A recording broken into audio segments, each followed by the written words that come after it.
ఓం విఘ్నేశ్వరాయ నమః. ఓం సమర్థ సద్గురు సాయినాథాయ నమః. శ్రీ సాయి లీలామృతం అధ్యాయం 1.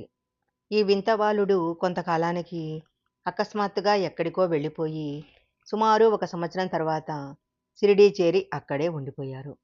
ఈ మధ్య కాలంలో ఆయన ఎక్కడికెళ్లారో, ఏం చేశారో ఎవరికీ తెలియదు. ఆ కాలంలో తాము విస్తారంగా దేశ సంచారం చేశామని, కొంతకాలం ఆలీ అని ముస్లిం మహాత్ముని దగ్గర, తరువాత రహటాలోని చావడిలో ఉన్నామని కుశాల్ బాబు అనే భక్తునితో సాయి చెబితే అతడు చంద్రబాన్ సేటుకు చెప్పాడు. ఆ కాలంలో దౌలూద్ సేట్ ఆయనను చూశాడట కూడా.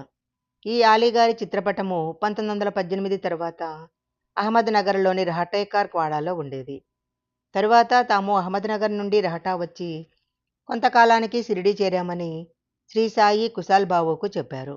మరొకప్పుడు శ్రీమతి కాశీబాయి కణేత్కర్ అనే భక్తురాలితో శ్రీ సకరాం మహారాజ్ అనే గొప్ప సాధువుతో కలిసి కొంతకాలం ఉన్నామని, ఆయన తమ గురుబంధువని, ఆయనతో కలిసి అక్కడ ఒక మామిడి మొక్క నాటామని బాబా చెప్పారు.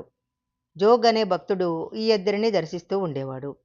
ఒకసారి జోగ్ అంగోన్ కవోడిలోని ఆ మామిడి చెట్టుకాయ కోసి షిరిడీ తీసుకెళ్లాడు. కానీ అది పచ్చిదని దారిలో 2 మామిడి పండ్లు కొని అతడు బాబాకు సమర్పించాడు. బాబా ఆ పండ్లను స్వీకరించక మొదటి కాయనే కోరి తీసుకున్నారు. దానిని చూడగానే ఆనంద బాష్పాలతో ఆయన కళ్ళు నిండాయి. దానిని అటూ ఇటూ తిప్పి చూసి, ఇది ఇంకా పండలేదు అన్నాడు. అవునన్నాడు జోగ్. సాయి కొద్దిసేపు దానిని తదేకంగా చూసి దానిని కోయించి భక్తులందరికీ పెట్టించారు. అది ఎంతో మధురంగా ఉండటం చూసి అందరూ ఆశ్చర్యపోయారు.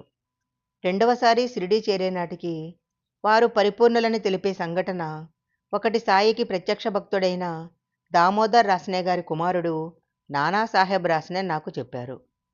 ఈయన శ్రీ గాడ్గి మహారాజ్ అనే మహాత్మునికి తన ఇంట ఆతిథ్యం ఇచ్చి వారి గురుసేవ గురించి అడిగితే ఇలా చెప్పారట. మేము సామాన్యంగా ఆ వృత్తాంతం ఎవరికీ చెప్పము.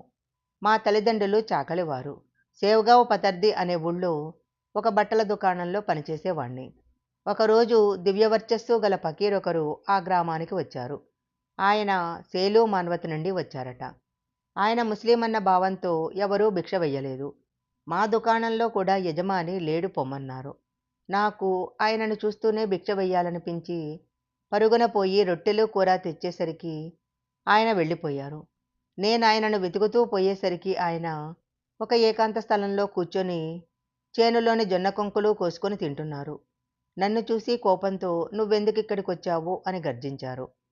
మీకెవరూ భిక్ష వేయలేదని గమనించి ఇంటి నుంచి భిక్ష తెచ్చాను అన్నాను. ఓహో, నేనేం కోరితే అది ఇస్తావా అని ఎత్తుపొడుపుగా అన్నారు. నా దగ్గర లేని డబ్బు తప్ప మీరేం కోరినా ఇస్తాను అన్నాను. అయితే నీ ప్రాణమివ్వు అన్నారు పంతంగా. అది నేనివ్వగలిగింది కాదు, మీరే తీసుకోండి. నాకీ జీవితం అంటే విరక్తి పుట్టింది అన్నాను. ఆ ఫకీరు నవ్వి నా తలపైన చెయ్యి పెట్టి ఆశీర్వదించారు. వెంటనే నా హృదయంలో చెప్పలేని మార్పు వచ్చింది. వారి సన్నిధి తప్ప ఇంకేమీ కావాలనిపించలేదు. వారికి భిక్ష ఇచ్చాక ఇంటికి వెళ్ళి నాకొక గొప్ప గురువు దొరికారని, నేనిక సంసారంలో జీవించలేనని చెప్పి వేగంగా ఆ ఫకీర్ వద్దకు చేరుకున్నాను. ఆయన నన్ను చూస్తూనే ఉగ్రులై, దుష్టుడా, నీకిచ్చింది చాలక ఇంకా పీడించుకు తినాలని వచ్చావే అని గద్దించి ఆ పక్కనున్న శ్మశానంలోకి వెళ్ళారు. నేను మిమ్మల్ని విడిచి బ్రతకలేను అంటూ వారిని అనుసరించాను. అక్కడొక సమాధి పక్కన గుంట తవ్వి అందులో 2 కుండల నీరు పోయమన్నారు. నేను అలానే చేశాను. ఆయన ఆ నీరు 3 దోసిళ్ళు తాగి నన్ను తాగమన్నారు. అవి తాగగానే నాకు చాలాసేపు బాహ్యస్మృతి లేకుండా పోయింది. నాకు స్పృహ వచ్చేసరికి ఆయన ఎటో వెళ్ళిపోయారు. నేను ఆయన కోసం చాలా కాలం వెతికి చివరికి షిరిడీలోని మసీదు చేరాను. లోపల తెరలు దించి ఉన్నాయి. అక్కడ ఫకీర్ స్నానం చేస్తున్నారు. నేను తెరపైకెత్తి చూశాను. నన్ను అనుగ్రహించిన ఫకీరే ఆయన. నన్ను చూస్తేనే పట్టరాని కోపంతో ఆయన, ఇప్పటికే నా రక్తమాంసాలు పిక్కు తిన్నావు, ఎముకలు కూడా తినాలని వచ్చావట్రా అని ఒక ఇటుక విసిరారు. అది నా నొసట తగిలి నెత్తురు కారింది. మరుక్షణమే ప్రేమగా ఆయన, నిన్ను పూర్ణంగా అనుగ్రహించాను. భగవంతుని అనుగ్రహము నీకెప్పుడూ ఉంటుంది. నిన్నందరూ దైవంగా కొలుస్తారు. ఇక నా వెంట తిరగవద్దు అన్నారు.